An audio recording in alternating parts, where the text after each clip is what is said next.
Blanche-Neige est enceinte. Tout le royaume se réunit et est fou de joie. Elle se dit qu'elle s'apprête à vivre le conte de fées. Vous savez, le « et ils vécurent heureux et eurent beaucoup d'enfants ». Et là, patatras, elle apprend qu'elle a le diabète de la grossesse. Le conte de fées se transforme en un véritable cauchemar. Fini les produits sucrés, fini les produits gras, elle doit se mettre à faire du sport et se piquer le bout du doigt plusieurs fois par jour. Elle n'est pas seule. Aujourd'hui, en Suisse, 10% des femmes enceintes souffrent de cette maladie qui est de plus en plus fréquente. Le diabète gestationnel peut être causé par des facteurs génétiques, mais aussi par notre mode de vie qui est de moins en moins sain. On connaît donc les causes de cette maladie et on sait comment pallier à certains des risques qui sont liés au travers d'un style de vie plus sain. Mais on oublie quelque chose, non? Comment est-ce qu'on se sent? En tant que psychologue, je vois à quel point il est difficile pour mes patientes de faire face à un tel diagnostic. Premièrement, ceci détruit le mythe qu'on peut manger tout ce qu'on veut pendant la grossesse et l'allaitement. Et deuxièmement, il y a un sentiment de culpabilité.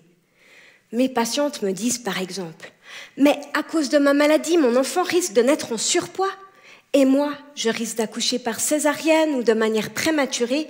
Et j'ai appris que j'ai plus de chances que toute autre personne de développer un diabète plus tard dans ma vie. » Avec mes lunettes de chercheuse, j'ai pu voir dans la littérature que ce diagnostic fait apparaître deux sorcières dans la vie de mes patientes.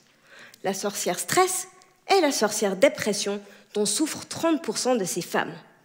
J'ai aussi pu voir que lorsque les sorcières sont là, il devient beaucoup plus difficile de se motiver à faire de l'activité physique, mais il devient aussi plus compliqué de refuser les muffins qu'elles nous apportent.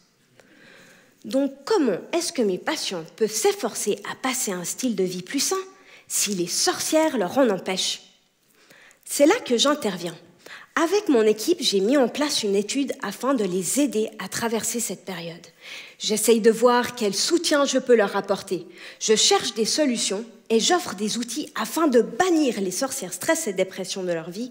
Et finalement, je les motive à choisir la pomme plutôt que le muffin et à sortir marcher avec les 7 nains. Tout ceci dans le but de réduire les risques liés à cette maladie. Lorsque cette recherche sera terminée, nous espérons pouvoir montrer que la santé mentale joue un rôle important dans cette maladie. Soutenir ces femmes et être attentif à leurs émotions favorise certainement leur passage à un mode de vie plus sain. Et qui sait, ceci permettra peut-être, enfin, que Blanche-Neige puisse vivre heureuse pour l'éternité.